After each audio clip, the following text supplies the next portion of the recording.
أعوذ بالله من الشيطان الرجيم بسم الله الرحمن الرحيم ربنا هب لنا من أزواجنا وذرياتنا قرة أعين صلوا على محمد وآل محمد. A second for the love of Imam al-Hassan and Imam al-Hossein.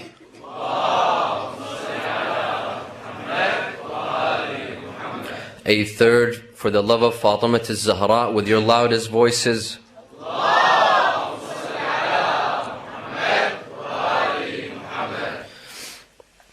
When we speak about marriage, usually we speak about how important it is, how much the Quran stresses on marriage, how many narrations from Rasulullah and the Ahlulbayt we have stressing on marrying, the importance of marriage, how significant it is, and how people should marry at an early age, at a young age, so on and so forth.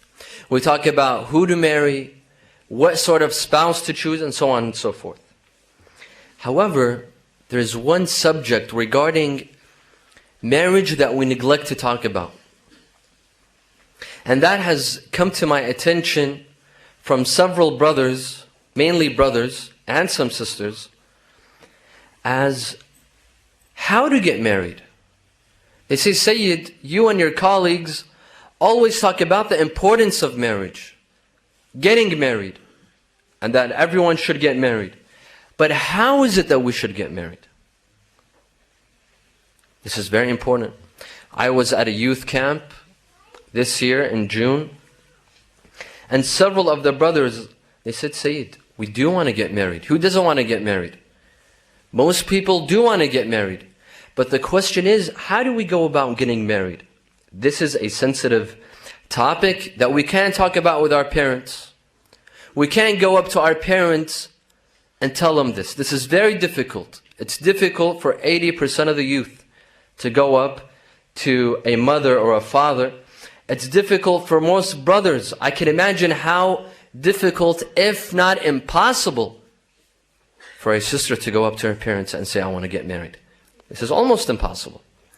Thus, we all know the importance and significance of marriage. But how is it that a young person, whether a man or a woman, can go about getting married? What's the procedure? What are the steps? There's three ways. Sallu ala Muhammad wa ali Muhammad.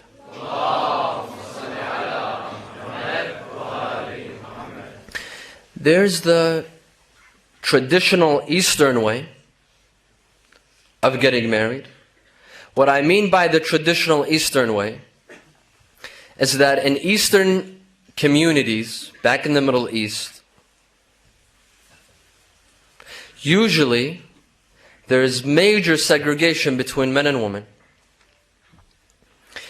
People get raised, people grow up in a community where men and women barely see each other. In the East, usually it's this way. As soon as you enter a school, as soon as you start from kindergarten, you go to an all-male or all-female school in elementary school. Same thing goes for middle school. And same thing goes for high school. Most probably, till you reach the age of 17 or 18, you have not mixed with members of the opposite gender, with the opposite sex. This is typical of Middle Eastern communities, Eastern communities. Now this has a backlash. Yes, a couple of nights ago we talked about the bad effects of mixing, too much mixing. Well, we can say the same exact thing about no mixing whatsoever.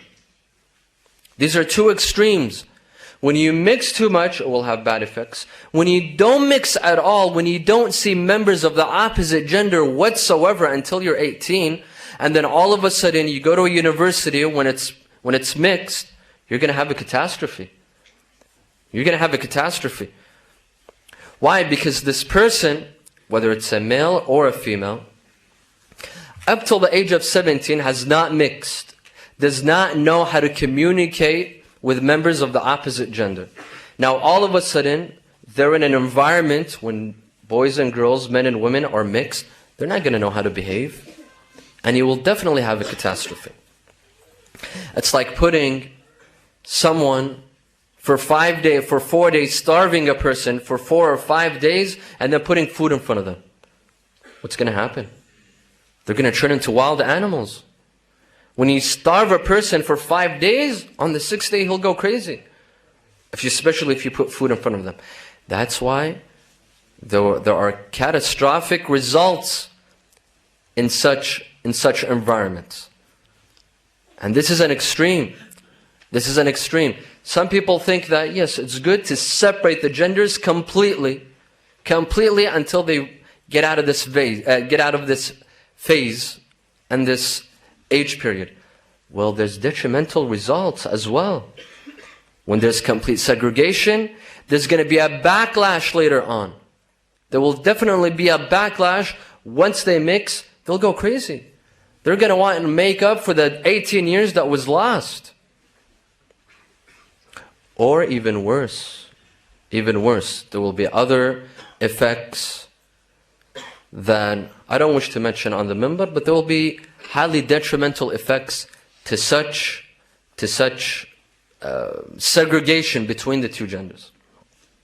So what happens usually in the East? Because of this major segregation, where men and women can't mix, well, where's a person supposed to find a wife from?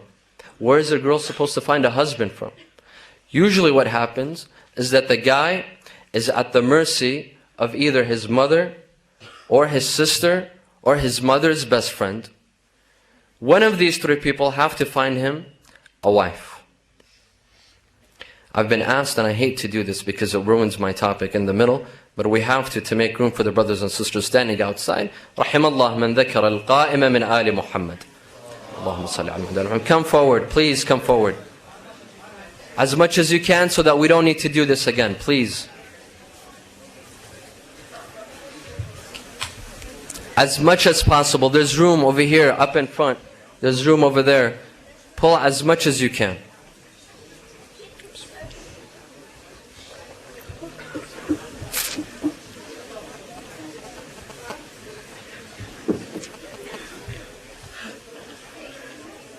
بارك الله فيكم. أجركم على أبا عبد الله إن شاء الله.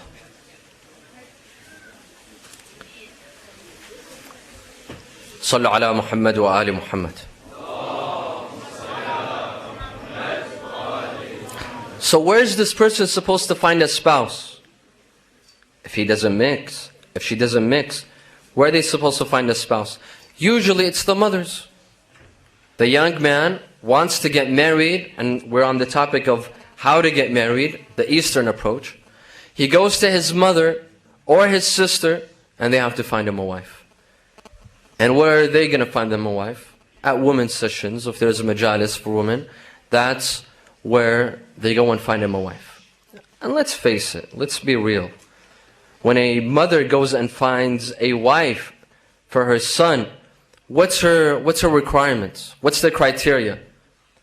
Compatibility. How is she going to know that this girl is compatible with her son? How is she going to know if they're on the same intellectual stage, on the same intellectual level? It's difficult. Usually, the criteria is based on looks. Most of the time, it's based on looks.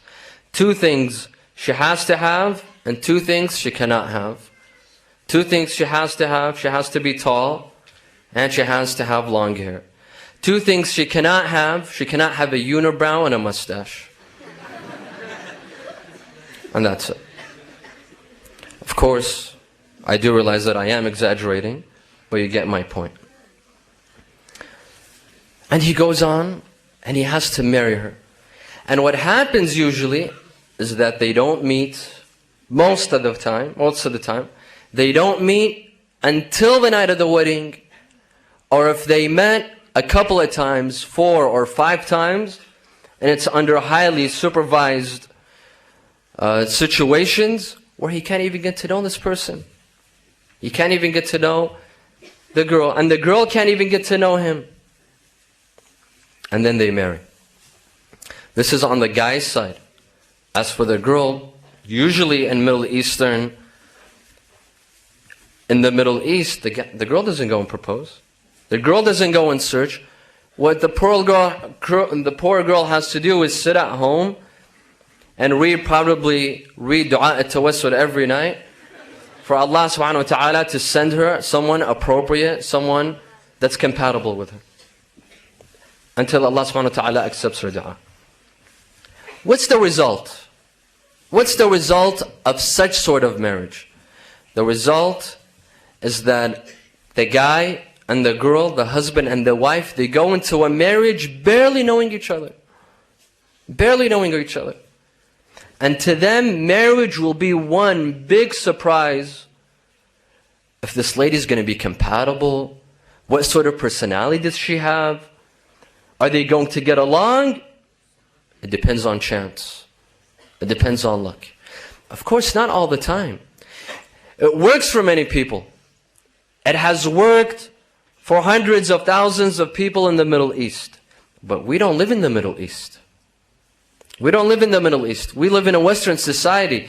This sort of approach, this sort of manner might work for the Middle East. But here, it will be very difficult.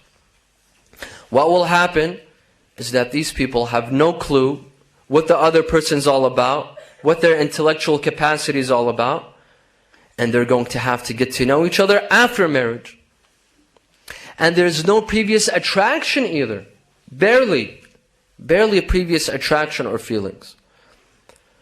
And that's why many of these marriages, many of them are successful and many of them are doomed to failure. Yes, divorce in our communities is something very rare. But just because divorce is not taking place, it doesn't mean that these marriages are successful. It doesn't mean that. Many of these marriages end up in either segregation or the husband and wife live as strangers. Again, I don't want to generalize. Many of these marriages do work, but I'm talking about here in a Western society. To have this approach work here, it's almost impossible. This is one approach. The second approach, this was the Eastern way. The second approach is the Western way. Sallu ala Muhammad wa ali Muhammad.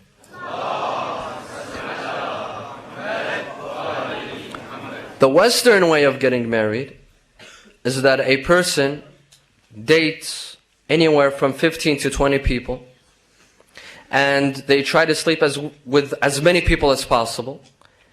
And once they feel that they've had enough, they want to settle, they choose one person, and they date that person for over 2 years.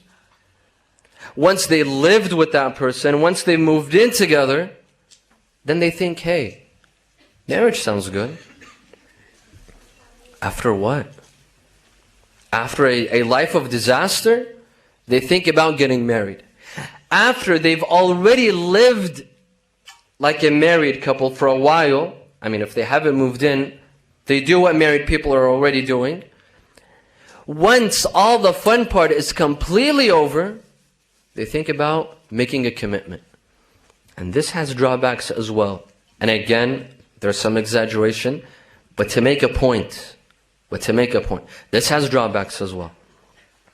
In a Western society, why does marriage fail in Western society? 60% of marriages fail. This is in the United States of America. And I've heard that the rate of divorce is higher in Europe, up to 70%. That means 70 or 60% of marriages that take place in 2010 will most likely end up in divorce in the coming years. Why?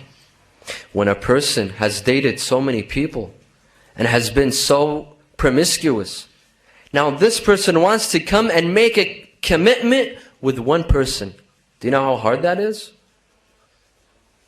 In a Western society, of course, depending on how good looking you are, if you've been with several people throughout the year. Every year you've been with so many people and you've dated so much. An average Westerner will probably date at least 10 people. And now wants to make a commitment. This is very difficult.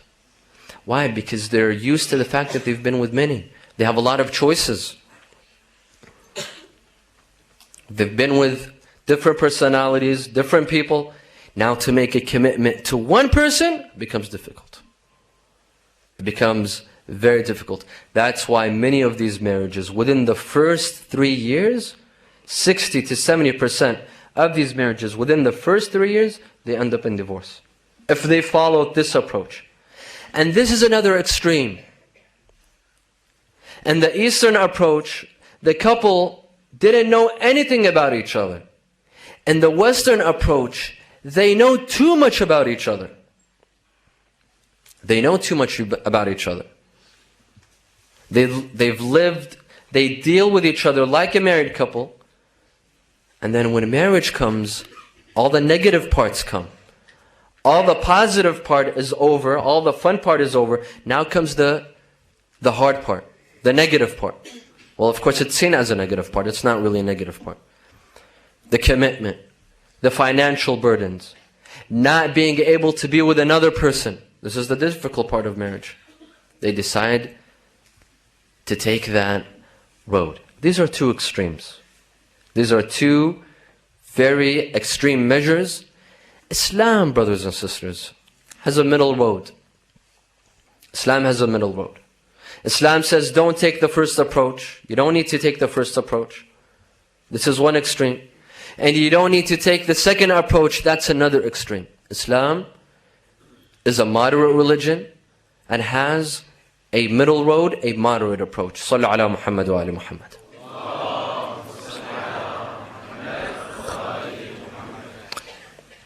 From an Islamic perspective, let alone culture, Islamically,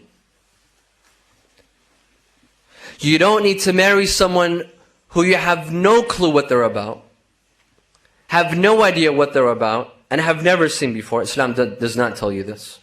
Islam doesn't say that you have to wait till the night of the wedding to see your husband or to see your wife. This is nonsense.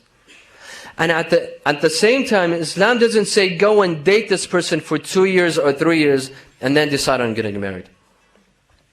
This is also incorrect. In fact, even long periods of engagement are also not encouraged.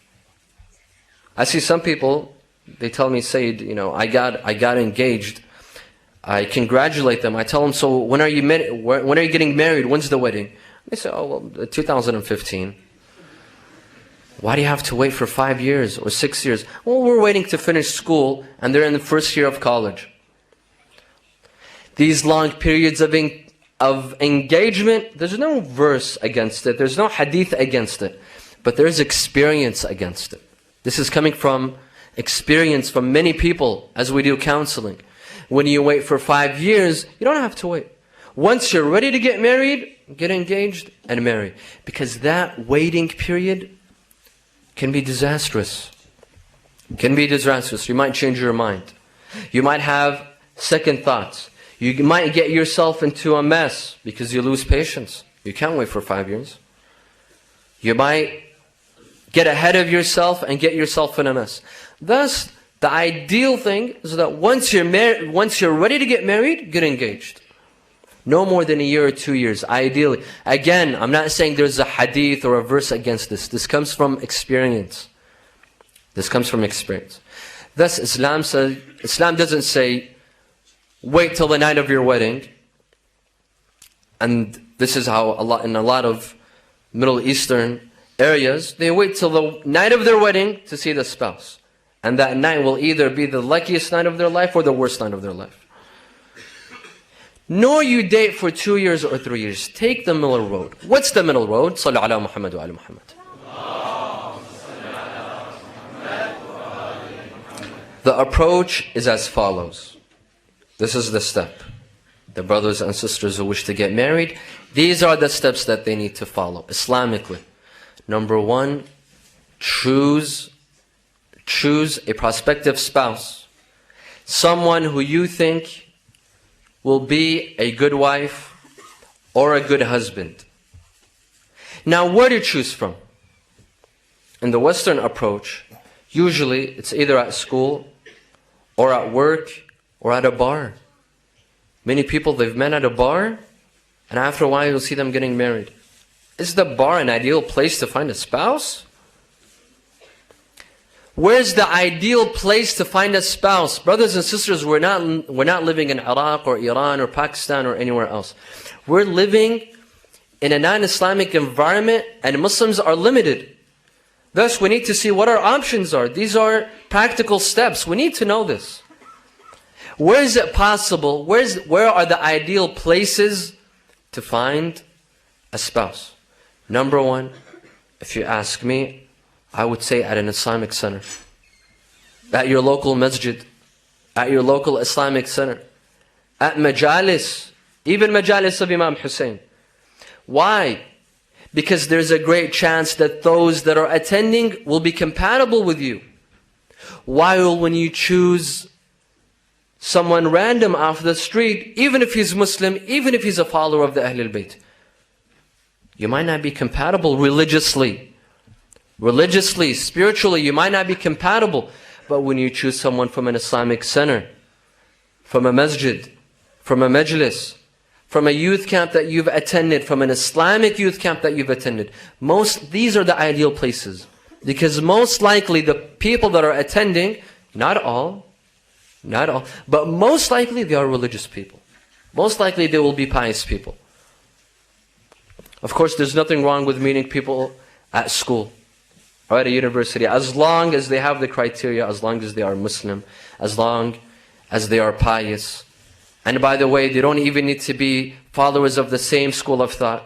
If you're a Shi'i, you don't have to marry a Shi'i. If you're a Sunni, you don't have to marry a Sunni. All scholars agree that within Islam, you can marry people from the other school of thought. Now, is this encouraged or not? That's besides the point. I'm just stating what is halal and what is haram. Now, is it encouraged or not? That's besides the point. Of course, obviously, when you marry someone from the other school of thought, even though it's allowed, you might face a bit of complications. Why? Because which masjid are you going to go to attend? The husband wants to attend a Shi'i masjid, the wife wants to attend a Sunni masjid. The children, are they going to be Shi'i? Are they going to be... You might face these complications, but that's up to you. That choice is up to you to decide. Do you have the ability to have these headaches? You don't mind? So be it. Where was I? Sallallahu ala Muhammad wa ala Muhammad. You choose the spouse, number one. You think of a person. You mark an X on a person. You say that I want this person, this wife, this gentleman, or that lady. Oh, by the way, I forgot to mention. How about meeting people off the internet and on Facebook? This is very common. Is this allowed or is this not allowed? It is not haram. There's nothing wrong with it. You can meet people offline. You can choose a spouse that you've met online. However, the problem with meeting people online is that when you don't interact personally, you don't get to know that person fully. Everyone knows this. When you're meeting someone just from the words that they type in a keyboard, your knowledge of that person is very limited. Very limited. That's why I suggest that if you do plan on marrying someone that you've met online, meet in person as well. Do meet in person if you have serious intentions of marriage. Before you decide on marrying that person, meet in person to see who is this person all about. This is one. This is the first step. You choose. Step number two, you ask. You ask about that person. Ask. Seek advice. Who to ask? Who do you ask? Number one, you seek counsel from your parents. This is number one. Seek advice from your parents. You go to your father, you go to your mother. What do you think of this person? You have to. You can't avoid your parents. Your parents have to have a say in it, because your parents want the best for you. And this is one of the most important steps that you will be making in your life. You're choosing a life partner. You're choosing a person that will be with you till the day that you die, or till the day that that person dies. Thus, your parents should have a say in it. You should seek counsel. You should seek advice. See what your parents have to say. Also, ask about that person from his friends or from her friends. Ask the local Sayyid or Sheikh in your community. If you've met that person at a masjid or an Islamic center, go and ask that Sayyid. Go and ask that Sheikh. Usually, the religious leaders in our community, usually, not always, they know people very well. Because people go to them for problems, from issues, for counseling, for marriage, for divorce, for all sorts of things. That's usually they know people. Ask the elders in your community. Ask people that are wise. Ask people that are not emotional. And when you ask, please, when you ask, don't ask, what do you think? Is this person cute? Don't ask a silly question like that. It is only you that should be attracted, no one else. As long as you feel attracted, that's it. If others come and tell you this person is not attractive, that's for them. You don't need to listen to that. As long as you find a person attractive, that's all that matters. And if you don't find that person attractive, and you have 100 other people telling you that that person's attractive, don't listen. You have to be satisfied. That attraction has to come from you, not anyone else.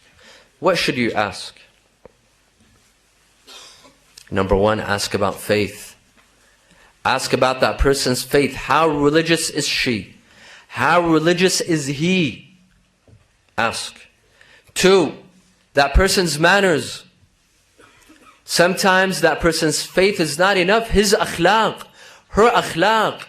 her manners, his manners. How does he address others? How respectful is he?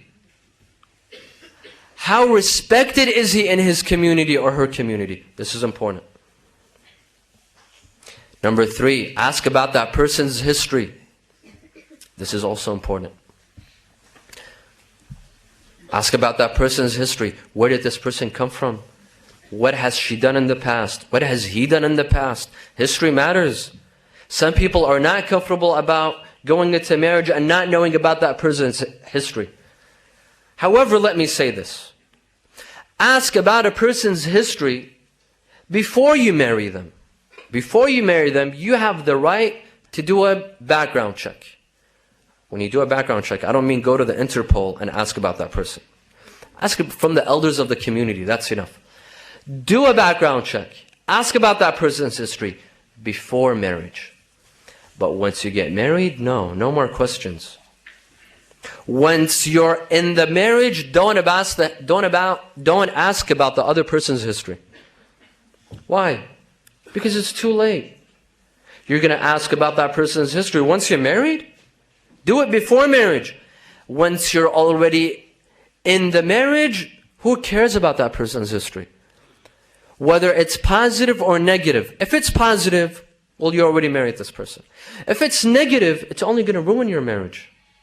Thus, I always like to say, once you're married, don't open old files, because you might run into a virus. Khalas, continue. Ask before the marriage. Ask about that person's history. Where have they been? What have they done? Did they have a good reputation or no? Ask about that person's reputation in the community. مَا خَابَ مَنِ اسْتَشَارَ. The hadith says, a person who seeks advice and counsel will never go wrong. There's no harm in seeking advice and asking people for advice. What do you think of this person? Should I marry her? Should I marry him or not? Sallu ala Muhammad wa ali Muhammad.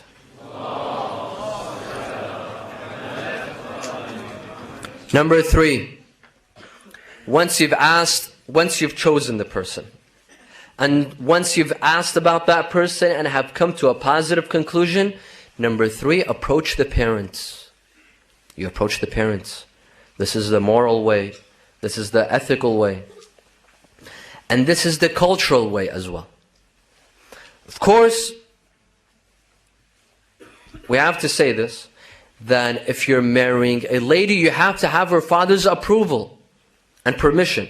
That's something else. Most scholars, 99% of scholars agree that if you marry a lady, you have to have her father's permission. You have to have her father's approval. Of course, I know that after the lecture, some people are going to come and ask me, who's that 1%? I'm not going to tell you. Don't even bother asking. 99% of scholars say that you have to have the father's approval and permission. But that's once you get down to marriage. Now you just want to get to know that person. Go through the parents. Go through the door of the parents. Speak to the parents first.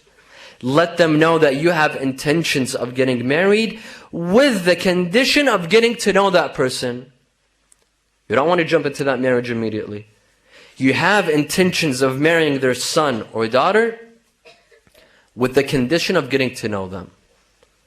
That's number 3. Number 4, you get to know that person.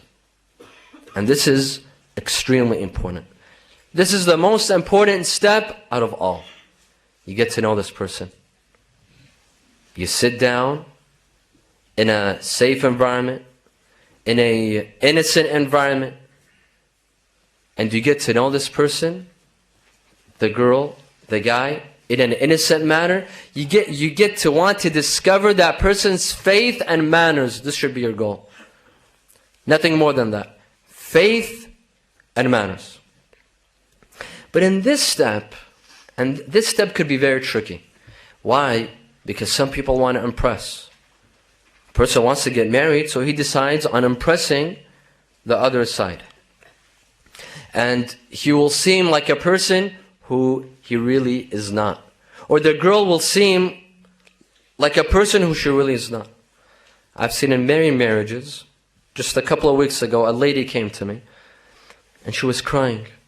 She was crying. She said, Sayyid, I got married, but the guy who I married before the marriage was something, and after the marriage turned into something else. Before the marriage, he seemed religious, he seemed pious. I thought he prayed Salat al-Layl. He seemed like Muqaddas al-Ardabili. You remember Muqaddas al-Ardabili with the apple? He seemed someone like that. Now that I married him, he's completely the opposite person. You don't need to try to impress anyone. Be natural. Be the way you are. Because if you want to fake something, how long can you fake? How long can you pretend? You want to pretend someone who you're not? You can pretend for 1 day, 2 days, 3 days, no more. Once you get married, how long is it that you want to pretend to be religious? Or how long is it that you want to pretend to be someone who you're not? You can't pretend. Be natural. Be the way that you are. Be proud of yourself. If you need to improve yourself, but be natural. And please, please do not use pickup lines. And by the way, there's Islamic pickup lines. I have seen on the internet Islamic pickup lines. Please don't use Islamic pickup lines. Someone forwarded me an email, Islamic pickup lines. I said, I have to see this. This I have to see. So I clicked, and the first pickup line that came up was, when I first saw you, I said, MashaAllah. And then I said, Insha'Allah. Another Islamic pickup line says, you are the reason that hijab became wajib. Please don't use them. Another one said, if I become a shaheed, I will get 72 of you.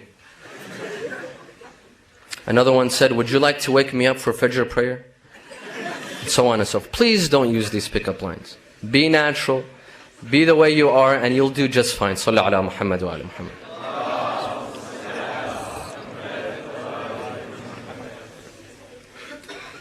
Within the first 3 conversations, within the first 3 to 5 times that you speak to this person innocently, in a good setting, without getting emotions involved, this is extremely important.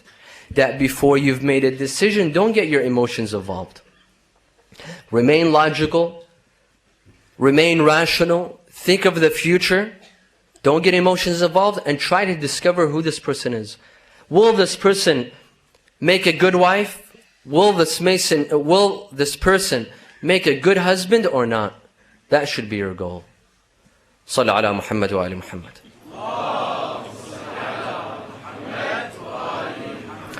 Here's a question. Now, most of you are thinking probably the Sayyid is addressing the brothers regarding these steps. The brother should choose, the guy should choose, and then should ask, and then should approach the parents, and then should get to know. They go, what about the girl? Well, this goes for both. This goes for both. We don't have an Islamic law that says only the man has to do this job. Only the man can approach. Only the man can propose. No, we don't have any Islamic law like this. In fact, as we've mentioned before, one of the most important, one of the most pious, one of the most religious women ever, Sayyidah Khadija, she proposed to Rasulullah. She approached Rasulullah. She approached Rasulullah. She initiated the step. However, I have to say this to the sisters that wish to propose and wish to initiate. They can. They can. And this is their future, and they have every right. Why did they have to wait until someone comes and chooses them? They could choose as well. Islamically, they can. However, my dear sisters, you do risk rejection the same way brothers risk rejection. The only difference is, us guys, we're used to rejections. We get rejected once, twice, 5 times, 10 times. Some of the brothers are nodding. We can take it. We can handle it. At the end of the day, we go home and we sleep. We sleep perfectly fine and we go and snore. But can a lady handle a rejection? If someone says no, it's not going to be the end of the world. Ask yourself that question. This is crucial. This is important because this is very emotional. It could be very emotional. Thus, you're taking a major risk if you decide on initiating. Sallu ala Muhammad wa ali Muhammad.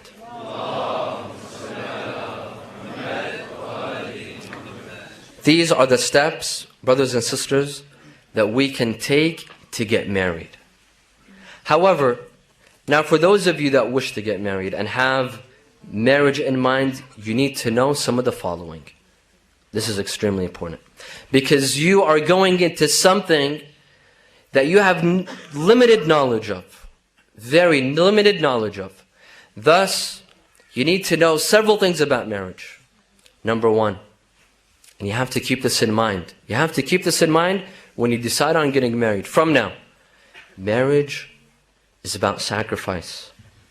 Marriage is about lack of selfishness. Marriage requires a lot of compromises because you will be sharing your life with someone else till the end of your life.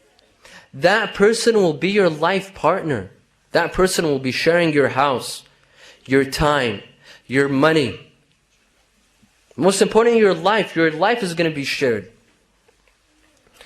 Thus, marriage requires sacrifice. It requires lack of selfishness. Many marriages fail. Many marriages fail because one of the two or both of them are selfish. They're not willing to compromise. They're not willing to change their habits. Marriage requires a change of habits. If you're used to sleeping till 1 p.m., you're going to have to change that. If you're used to staying up till 2 in the morning, you're going to have to change that. If you have certain bad habits, that has to change. Once again, my dear brothers and sisters, we're asked to stand and make room for others. رحم الله من ذكر القائم من آل محمد. Pull forward, please. Please pull forward.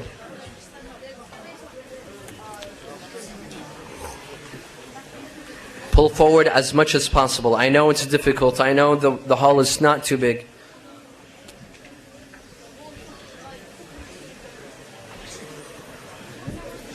Please make room.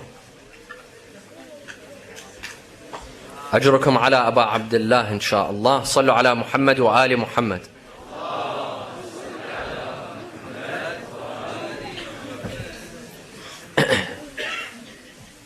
Marriage is about compromising. It's about sacrifice. It's about changing some of our habits. It's about lack of selfishness. Otherwise, the marriage will fail. If you want to remain selfish, if you want to be bossy, if you want things to go your way, because some people, their motto is it's either my way or the highway. That's not going to work in marriage. That will work as long as you're single. As long as you're single, that could be your motto. Write it wherever you want. Write it all over the place. Once you get married, that's not going to work. Marriage requires sacrifice. It requires compromising, giving up certain things. They say that a man was taking a train to go from one city to the other. And some trains, they give you a room.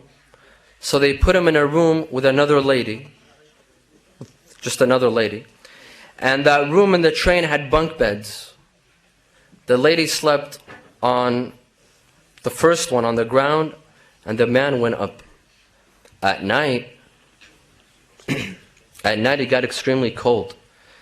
So the man asked the lady who was sleeping on the bottom, he told her, "Can you please hand me a blanket?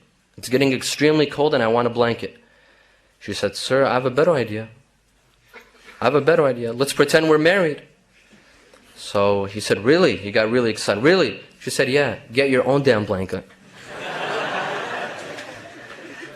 To some, this is marriage. This is the idea of marriage. Excuse my language, please. I'm trying to make a point here. This is their idea of marriage, that do whatever you want. As long as we're married, do whatever you want and be selfish. No. This marriage is doomed to failure. This is one. Number two, marriage is all about love, brothers and sisters. Marriage is about love. Marriage is about compassion. Marriage is about completing one another. A man completes his wife. The wife completes her husband. They're there for each other. They stand for each other. They're supportive of one another. And this is what the Quran says. The Quran says, وَمِنْ آيَاتِهِ أَنْ خَلَقَ لَكُم مِّنْ أَنفُسِكُمْ أَزْوَاجًا لِتَسْكُنُوا إِلَيْهَا وَجَعَلَ بَيْنَكُمْ مَوَدَّةً وَرَحْمَةً. He put between you, husband and wife, love. Mawadda means love. وَرَحْمَةً, and mercy. Love and mercy. Thus, marriage is about love. To me, an ideal wife and an ideal husband are those that are best friends. Your wife should be your best friend. Your husband should be your best friend. This is an ideal marriage. When a husband feels comfortable talking about anything to his wife, and the wife feels comfortable to talk about anything with her husband. But unfortunately, when the husband and wife forget that, they forget the love that's in between them. They forget to share the love. You see, it's important that not only you love your spouse, but you show it. You show it. Don't say that my husband already knows that I love him, or my wife knows that I love her. No, you have to show it. Not just with spouses, even with mu'mineen. Do you know how many narrations we have that it's recommended to tell your fellow mu'min that you love him? Showing your love for your fellow Muslim, for your fellow mu'min, it's recommended, let alone your spouse. And in one hadith, that when a man tells his wife that he loves her, that word will never depart her heart. She'll remember it forever. And it's recommended. And this is recommended, to show your emotions. Don't say that that person already knows my emotions. No, pretend that they don't. Some people need reassurance. They say that one lady was telling her friend, she said, what would happen if I came back home to see a loving, caring, appreciative husband? Her friend told her, you know what that means? That means you went into the wrong house. Why? Is this what marriage is all about? Number 3, marriage is about forgiving as well. When you're in a marriage, you have to learn how to forgive and forget. Because no one is infallible, brothers and sisters. No one is errorless and sinless other than the ma'sumin. We are all doomed to make mistakes. The husband will make a mistake, the wife will make a mistake. If the husband wants to keep on remembering the mistakes of his wife and not forgive his wife for her mistakes, and the wife wants to treat the husband the same exact way, what sort of marriage will this be? If they keep on wanting to hold grudges against each other. I've seen couples like that. The husband comes and complains about his wife. She did this, she did that. I tell him when? About 25 years ago. Are you serious? You didn't forget? Some people don't forget. They're not willing to move on. They hold grudges. This marriage won't work. In a marriage, you have to forgive. You forgive each other. You forgive each other's mistakes. Because the same way she made a mistake against you, you have to forgive her, because tomorrow you're going to make a mistake. Don't you expect her to forgive you? Absolutely. This marriage is about forgiving each other. Marriage is about forgetting each other's mistakes.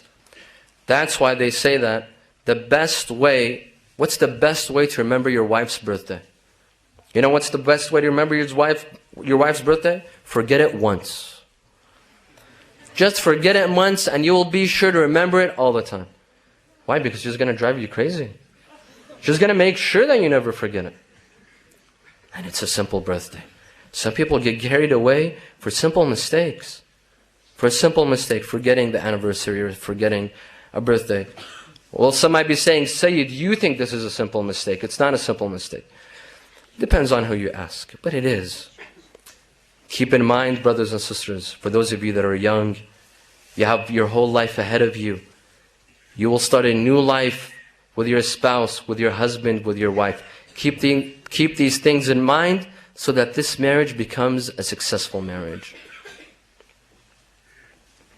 Sallu ala Muhammad wa ali Muhammad.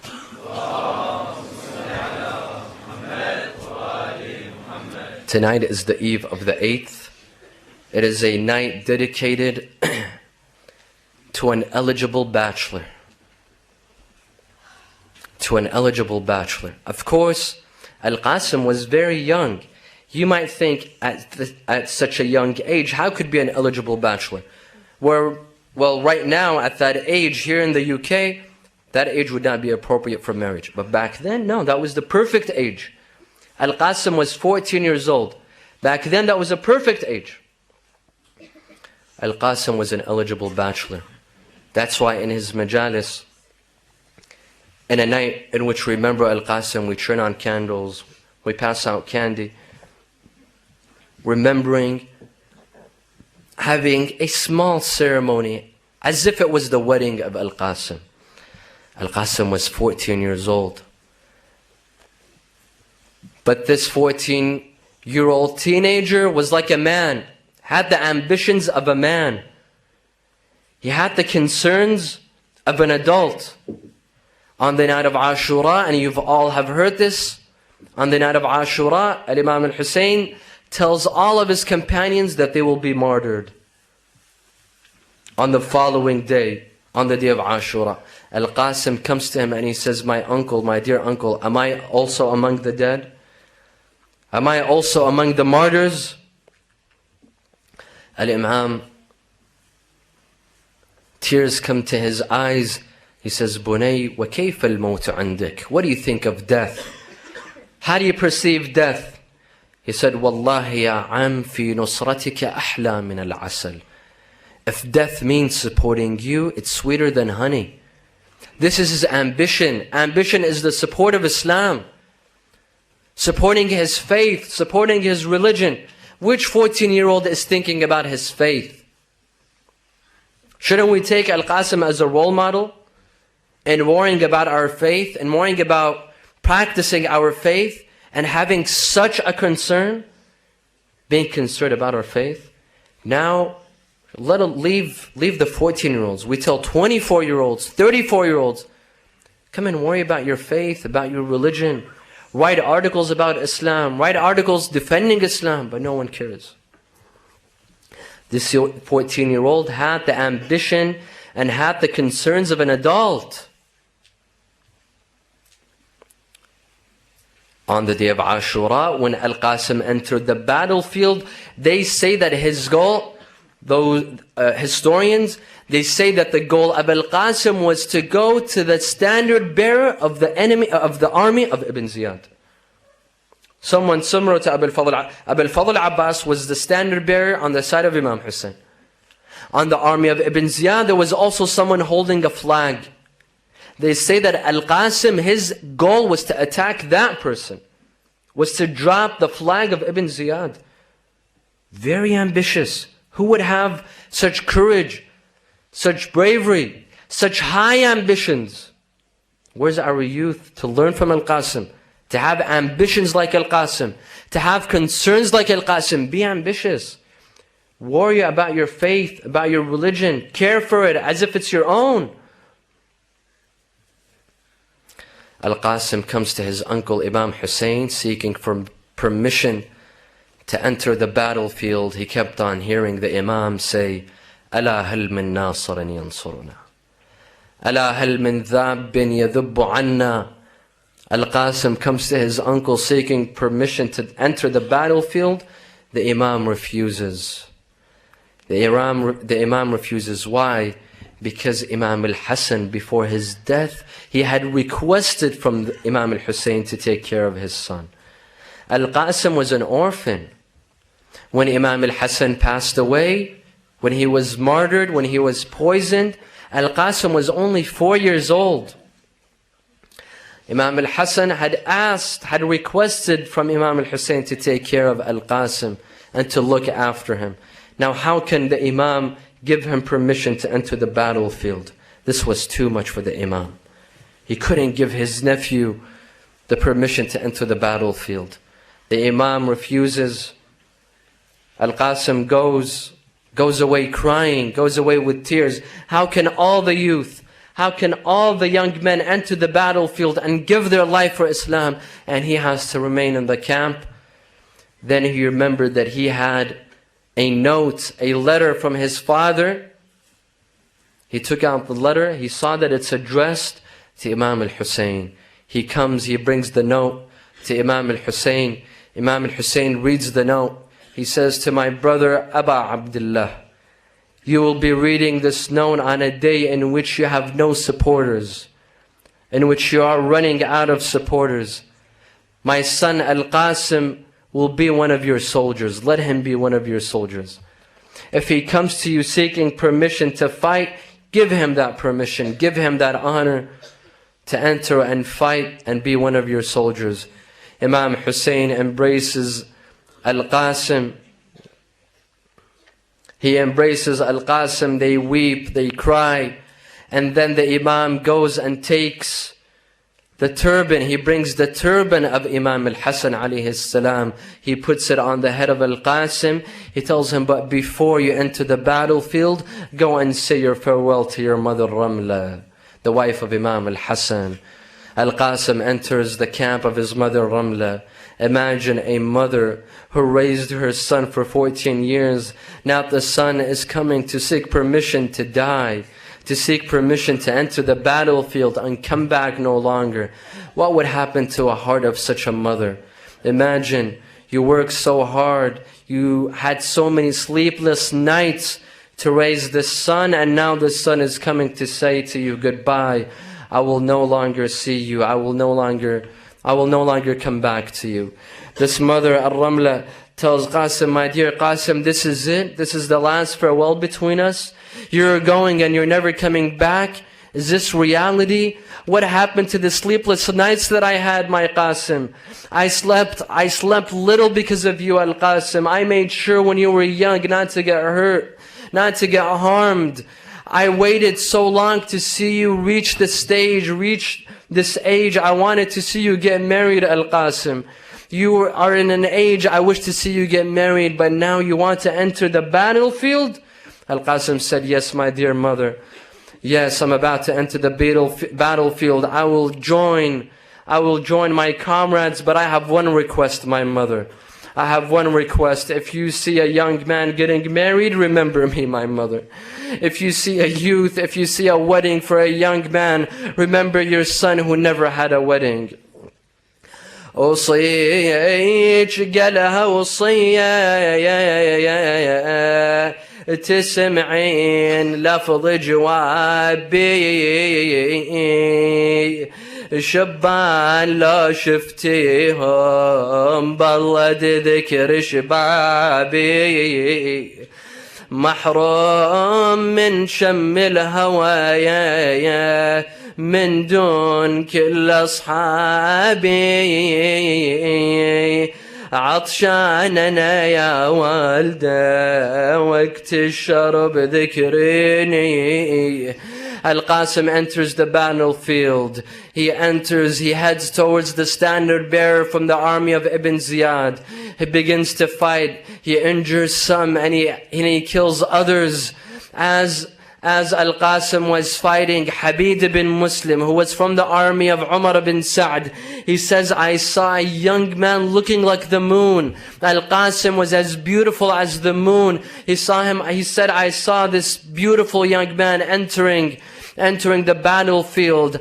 Umar ibn Sa'd al-Azdi, he said, by God, I will make sure I will kill this young man and I will make his mother sit and mourn him over his body.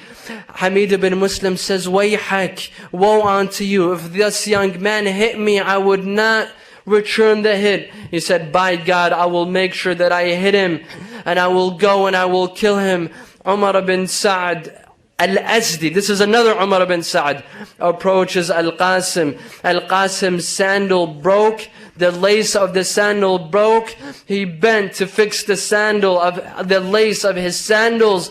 All of a sudden, as he raised his head, Umar ibn Sa'd al-Azdi hits Al-Qasim on his head with the sword. Al-Qasim falls on the ground. Assalamu alayka ya Aba Abdullah. Assalamu alayka ya Amma. My dear بعدا لقوم قتلوك ومن خصمهم يوم القيامة جدك وأبوك يعز على عمك أن تدعوه فلا يعينك أو يعينك فلا يغني عنك شيئا. Imam al-Hussein carries Al-Qasim. He brings him back to the camp. He puts him next to Ali al-Akbar, next to his brothers, next to the rest of the youth. Imam al-Hussein sits in between these martyrs, in between these youth. 1 minute he says, Wa walada wa aliyah. And then he says, Wa qasimah wa madlumah. بتشوناده يا جاسم شبيدي يا ريت السيف قبلك حزو ريدي. هان لكم تخلوني وحدي. Imam al-Hussein remained in the camp, sitting beside his nephew Al-Qasim, sitting beside his son Ali al-Akbar. He remained weeping, crying. Ramla and Layla, Ramla the mother of Al-Qasim, Layla the mother of Ali al-Akbar, they remained outside for their respect. Out of respect for Imam Hussein, they remained silent. They held back their tears. They didn't cry. Sayyidah Zainab, she sees them. They come and tell her, Sayyidah Zainab, please go and tell the Imam to come out of the tent so that we may go and sit beside our sons, so that we may wail and cry. Imam Hussein, Zainab comes to the Imam. She tells him, my dear brother Aba Abdullah, I know this is a great tragedy for you. Ya Aba Abdullah, get up. Their mothers want to come and sit over their bodies. Their mothers want to come and mourn them. As soon as the Imam left, these two mothers, they come and sit. Wa Qasima, wa Aliya. اهنا يا مغسل الشبان بهداي يا مغسل الشبان بهداي بهداي